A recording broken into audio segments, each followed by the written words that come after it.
I want to share with you two very common misconceptions I run into regarding wills. A last will and testament, also called a will, is a document that you put together where you discuss where you want your property to go upon your death. This last will and testament can accomplish a few other things, directing the payment of your taxes and expenses and creditors.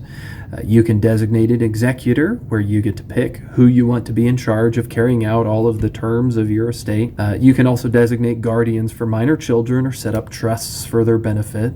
But these wills, and when people create them, I often run into two misconceptions. The first misconception, and what I most commonly hear, is that people say, I have a will, therefore I'm going to avoid probate. That just isn't the case.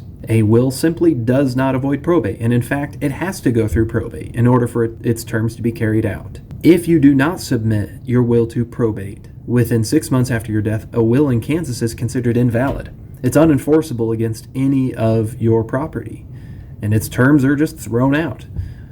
You're considered to have died without a will if you don't submit the will within 6 months. Now, the will only directs what's going to be happening within probate. It can make the probate process smoother by waiving the requirement of bond, waiving the requirement to seek court authority for the sale of personal property or real estate. However, it only governs the proceedings of probate. It cannot avoid it. The second misconception that I run into very frequently is the misunderstanding that a will only governs property that does not have beneficiary designations or joint ownership. So I'll give you an example. If you jointly own an account with your spouse, and then you write a will that says that you want everything to go directly to your children and not to your spouse, well, guess what? That account that's jointly owned is going to go to your spouse.